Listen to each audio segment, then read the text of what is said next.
Let me just introduce our speaker to the stage, Katie Doble, on the transition to a life and a career you love. Katie is a motivational speaker and a stage 4 cancer thriver. I love that distinction. From a young age, Katie was a social butterfly, quick to make friends and good at keeping in touch. She translated that innate ability to connect and build strong relationships into a successful career as a headhunter and a recruiter. In 2013, Katie was diagnosed with ocular melanoma, which left her blind in her left eye. The following year, doctors discovered it had spread to her liver and in 2018 to her brain. She continues her passion of connecting people professionally, but faced with an incurable cancer, Katie found her priorities in life shifting. We're really excited to hear from Katie on how to capitalize on life's transitions, especially during such disruption, and couldn't be more timely. Please welcome to the virtual stage, Katie Doble. Hi, everyone. Happy 34th Friday of quarantine, but who is counting?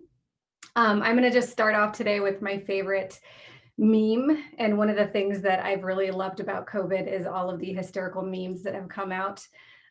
So this one literally made me snort when I saw it. And I very much hope that today is not boring for you.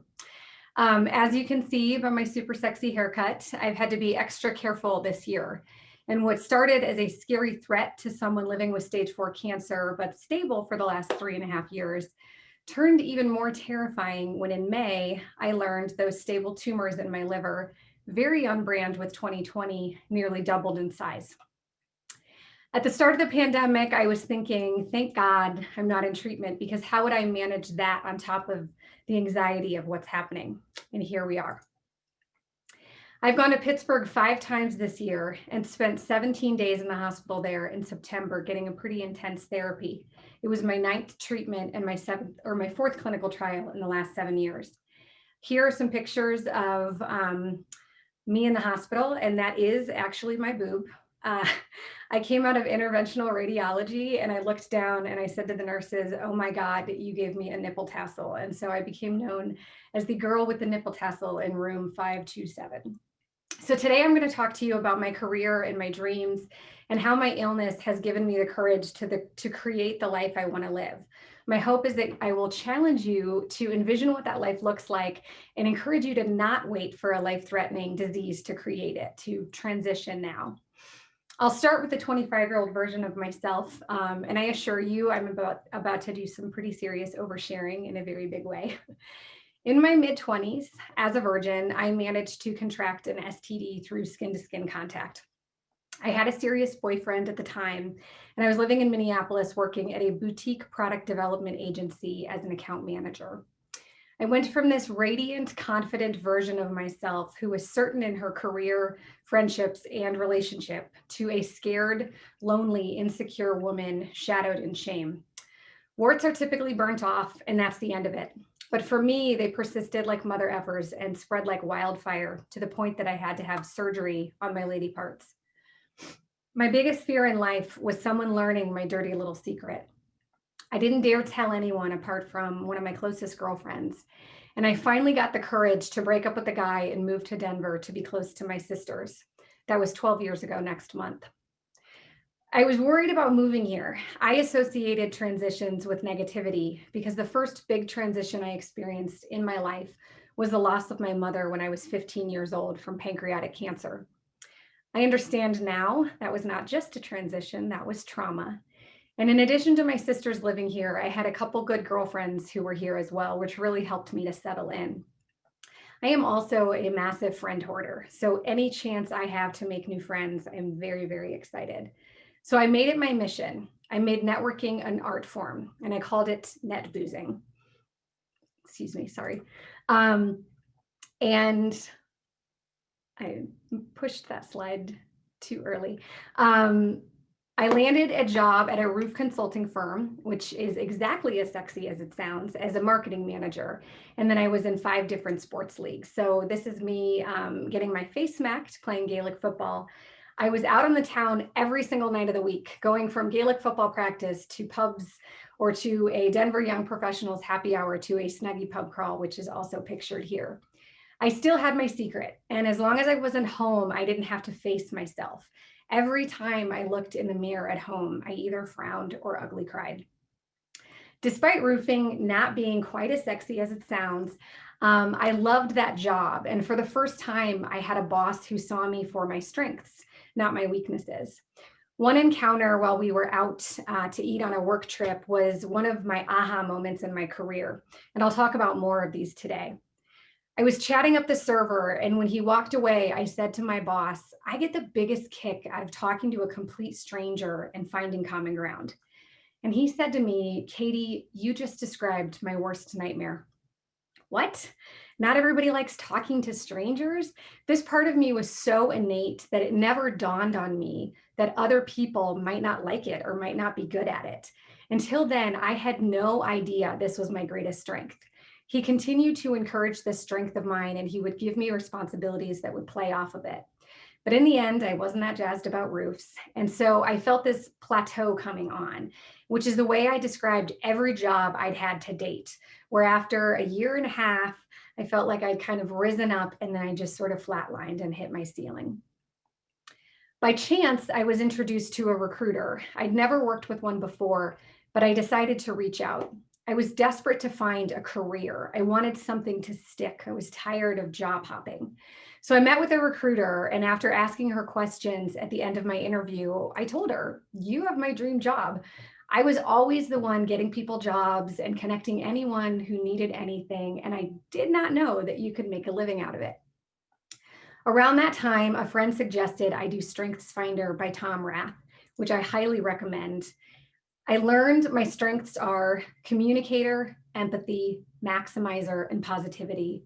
My number one strength is woo, which stands for winning others over, which is basically somebody who wants to bring everyone into their network and then make sure everyone's all connected. A couple of months later, a spot opened up on the recruiter's team. And when I interviewed for the job, I said, I'm an obsessive connector, a strong communicator, and a very empathetic person. I was told I would succeed, and I did. I enjoyed the new challenge of my new career path, but I was still personally miserable. Anyone who knew me thought I was this outgoing, happy person. But when I got home, I was anxious and sad. I longed to meet someone, but I couldn't make it past the first date for fear of intimacy and having to tell my secret. Around the time I started what would become a decade-long and counting career in recruiting, I told my OBGYN how unhappy I was, and he gave me the number of a dear friend of his named John Marie. She's a therapist, and he made me promise I would go see her. I'd never been to therapy. I had just taken this huge pay cut for this commission-based job that I wasn't sure would pan out. But I was so desperate. I was just desperate to be happy again and desperate to be loved and desperate for a change. I could do a whole TED Talk on therapy, but we don't have time for that today. All I'll say is this, for 4 years, those warts clung to my body, and 4 months in therapy, and they went away, never to return. Shortly after therapy, things finally started to turn around. I landed the biggest project in the history of my team and went from number 240 on the scorecard nationally, probably out of 240, to number 2 for the entire summer, and I was killing it. I got an actual boyfriend, my confidence came back with a vengeance, and I was finally feeling happy again and confident again. The guy ended up being a tool in the end, but he served his purpose. The project at work ended, but I was on a roll. So the warts were gone. Therapy had helped me finally process my mom's death. I was dating again, and I'd found my dream job. So it was all good, right? Except that we are constantly evolving and life just keeps throwing punches. In May of 2013, a black line danced across the windshield as I was driving to meet with a client. I called my ophthalmologist and they asked me to come in the following morning. As I was driving in that morning, my left bra strap snapped, and I foolishly said these words out loud. Hopefully, that's the worst thing to happen to me today. Those were really stupid words. In less than 2 hours, I'd be diagnosed with ocular melanoma, a rare form of cancer that affects 6 in a million people. I had an actual tumor inside my eyeball.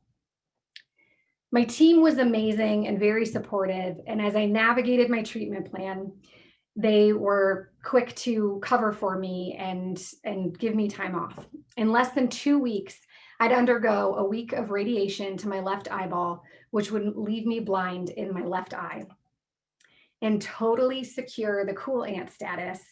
And for the record, I've still got it. I emerged from treatment 22 days post-diagnosis as a cancer survivor. My perspective had forever changed, literally and figuratively. I started to question everything in my life but my career. At the time, my work was my constant. And I learned from the biopsy that they did during treatment that my cells were as low risk as possible, and that there was a less than 2% chance of metastatic disease, meaning that it would spread to any other part of my body. So I experienced this life high and tried to process what it all meant. Meanwhile, work. Business development was my main responsibility. An ad call is when you call on a posted position to see if a company needs help filling the role. Most people don't like doing them. I'm weird, and ad calls are my favorite. I saw a posting for a web content writer at booking.com. I love new business development, so I was excited to research the company and figure out who the hiring manager was, which is how I landed on the LinkedIn page of my future husband. Nick was the hiring manager, so I reached out and pitched a candidate to him to fill a role. Soon we were exchanging flirtatious emails via LinkedIn. You can read the whole story on my LinkedIn homepage. We met to network 7 years ago this month. Suddenly, Nick became my constant. We dated for a year, and he bought a ring and planned to propose to me on Thanksgiving Day in 2014. 2 days prior, I went in for my biannual liver ultrasound. Even though there was a less than 2% chance that it would spread, my doctor recommended ultrasounds twice a year. The previous scan was totally clean. I left the hospital and went to work. And that afternoon, as I was chatting with a graphic designer client in Niwot, my phone started ringing incessantly in my pocket. I got into the car and I had a voicemail from the oncologist herself asking that I call her back right away. I called her back, practically panting. They had discovered a dozen suspicious lesions in my liver. Nick still proposed, and that Thanksgiving remains the most emotional day of my life. A biopsy the following day confirmed I had stage 4 incurable cancer. My dad, an internist, went into agent mode and spoke to doctors all over the country to determine the best course of treatment for me. The day after my 33rd birthday, which is on New Year's Day, I flew to New York City to enroll in a clinical trial at Memorial Sloan Kettering. I'd spend 5 weeks there, then fly back indefinitely every month. Again, my team was amazing and supportive. My company had an office in Midtown, so I got to go into work in New York City every single day and FaceTime with my team. I managed side effects like a full body rash, constant diarrhea, fatigue, and loss of appetite. January 2015 was the busiest month of my career, which is great because I needed the distraction. I flew home in early February and married Nick 14 days later. In April, I made it to my company's President's Club award ceremony in Las Vegas. As the CEO spoke the first night, he said, "We hope to see you all again here next year." I hope I'm alive next year, I thought, in all sincerity. I was, and I was back in Vegas. In 2015, I flew to New York City over a dozen times for what I called my drug deal, where I picked up my medication. In August, I was booted from that trial due to tumor growth, and we were left scrambling again for another plan. In September, I enrolled in a clinical trial at UC Health that I was quickly eliminated from. In November, I received a liver embolization to half of my liver. Through all that, I had my best performance ever at work that year. When I went to Vegas again to accept an award in April of 2016, I met one of the big dogs at my company. Before he could finish shaking my hand and I could finish introducing myself, he was walking away from me. He didn't even make eye contact. That That was the most pivotal moment in my career. I was fighting for my life and busting my ass. For what? This guy? Why? What was it all worth? He didn't care about me. He cared about his multi-million-dollar salary. I was just a number to him. Whether I was working somewhere else or literally dead, I was dispensable. Everything shifted in that moment, and the wheels started turning. My liver responded really well to the embolization, and I spent the first half of 2016 not in treatment. It was glorious, and the break gave me a chance to process everything that was buzzing around in my head. By June, I came to the realization that I needed to cut back at work. From the get-go, I'd been asked, "Why are you still working?" I needed work to keep me from planning my funeral in my head that first year. But the second year of my fight, I was more self-assured, and I think part of that was a positive response that I was having to treatment. I went to management and asked to have Fridays off. It was met with reluctance and a "where is this coming from" attitude, as I'd not even been in treatment that year. I explained that I worked all week and I was a wife all weekend, and I just needed a day to myself to get a grip, whether that meant getting a massage or catching up on medical bills or doing laundry. I just needed to process everything that was happening. I explained that living with a terminal illness was isolating, and I was told that I wasn't the first person to go through something that nobody understood. Another very pivotal moment in my career. Suddenly, this decision that I'd been a little bit unsure about was the best decision I would make professionally. I was also told it was a slippery slope, and it meant one foot out the door. I was hurt by this comment as I thought I had proven my work ethic during the biggest challenge of my life. They agreed to let me cut back, and that moment stayed with me and ultimately turned out to be true. It was one foot out the door. The following week, I learned my tumors grew again, and we were back to the drawing board with treatment. I was so happy with my decision at work. I lasted 3 months in that third clinical trial, which was the first time I lost my hair. When I was booted from that one, the rest of my liver received the embolization, and I would remain stable in my liver for 3.5 years. Having Fridays off gave me a chance to recalibrate. It gave me time to process what I was going through. It gave me clarity to realize what I really wanted to do with my life. I loved recruiting, but I also wanted to share my story. I wanted to speak to audiences and write a memoir. I felt like I had to be quiet about my dreams at work. I felt like I couldn't have both. I did ultimately leave that job to work for a smaller agency 3 days a week. In May of 2018, stroke-like symptoms led to a brain MRI that discovered an alleged tumor on my brain. I had a gamma knife procedure, which is super fun. This headgear is attached to your head, and they use 4 screws to screw all the way to your skull, and then they give you the radiation. My brain has been stable since, and there was a point that we thought I'd have to go back to New York City right after the brain diagnosis. And management at my new company was really concerned about how that would affect their business. This again left me questioning everything. Then I found the universe bitch slapping me with a message. A colleague bought me Danielle Laporte's daily journal called "What I Will Do to Feel the Way I Want to Feel." And I'll include this in my last slide if anyone is interested. I learned about this same concept in a book I was reading. And then I went to see my energy healer. I told her I wasn't happy at work, but that I was going to give it 6 more months. "Katie, how do you want to feel?" she asked me. "How do you feel when you go to work every day?" To which I replied very maturely, "How do you feel when you share your story?" I was starting to see where she was going with this. She told me I put conditions on everything. If this, then that. And that I needed to quit worrying about the logistics and just focus on the feels. In 2019, I cut the cord completely, and I took time off work to travel and to work on my book and to really figure things out. Turns out I can't really afford retirement quite yet, and I'm not ready for it. I'm a busybody. I spent 2019 really thinking about what my dream life looked like. I still loved recruiting and ad calls. I started doing speaking engagements and patient advocacy and sexual health advocacy. And I got my memoir in shape to work with an editor. Last fall, I decided I wanted to start my own headhunting business. So I asked a former colleague, Ted Helmuth, head of IQ Clarity, to coffee to pick his brain.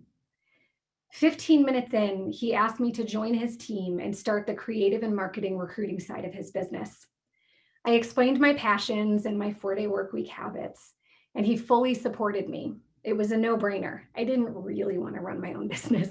I just wanted to do what I loved. This May, when we learned my pesky tumors had grown, Ted's response was, "We've got your back, whatever you need from us, Katie." When I have speaking engagements, he doesn't question my time off. When I had to go to Pittsburgh for 20 days in September, he didn't question how that would affect his business. He covered for me. I feel like I can truly do what I love and pursue my passions, and I finally have this balance that I've been looking for. To be clear, I did not get here overnight. I got here by putting it out to the universe, by networking, by talking to people and talking through how I wanted to feel and what my goals and dreams looked like. Few companies are going to approach you and ask you about a 4-day work week, but if you ask, you never know. So today I challenge you to really think about your dream life. Are you living it already? If not, what does it look like? Is it a 4-day work week? Is it working for yourself? Is it working from home? Is it a passion project? Is it being a stay-at-home mom, dog, mom, or dad? Because I did actually do that last year. And also think about your current setup. What do you mean to your company? Are you just a number? Are you expendable? Do they know about your life goals and your passions or your dreams, or do you have to keep that a secret? We're all creatives here. So think about your dream life and figure out how to live it. And if you're not there yet, it's time to transition to a life you love. So now to explore this, I'm going to lead you in an exercise, and then we're going to do a Q&A and break into small groups after that. So in the next couple of minutes, I'm going to ask you a couple of questions, and the first one is already up on your screen. So what I would like you to do with each question is take 60 seconds to just jot down some answers. And then when we come back together as a group, you guys can chat about it. So the first question is, how do you want to feel? And this can be many feelings. So just list them out and focus on the feels.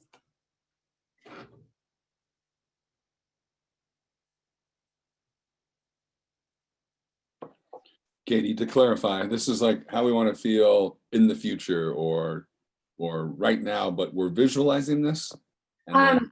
Just identify what the feelings are and write them down, and they can be just kind of reflect on all the different emotions you feel in your life and when you feel the most, like what lights you up and what is that feeling.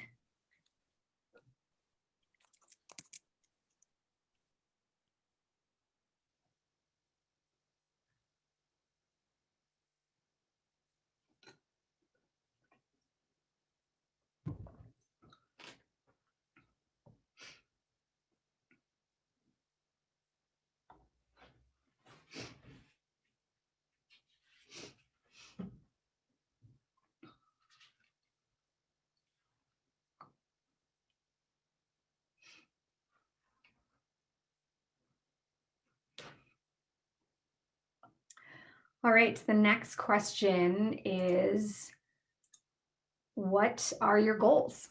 So when you imagine the ideal setup in your life, what does that look like?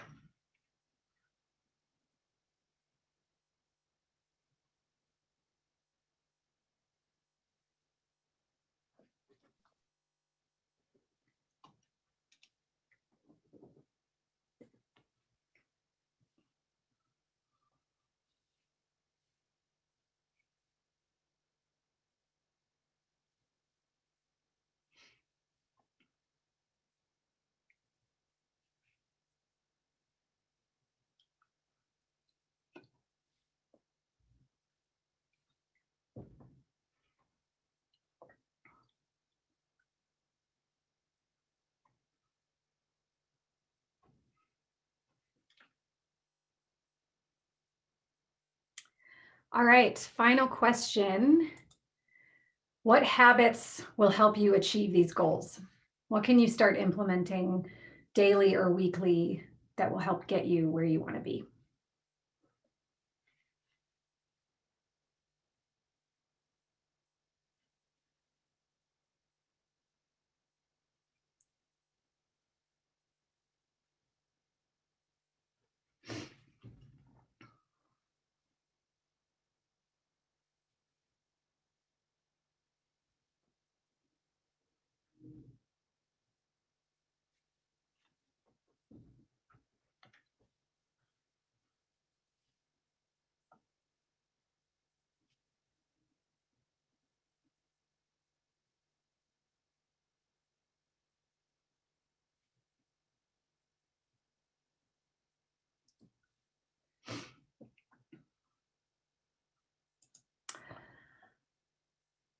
All right. Thank you guys so much for allowing me to share my story today. This is my contact information, how you can find me on LinkedIn, my Caring Bridge site. If anyone is interested in following my journey is on, I believe, my blog page.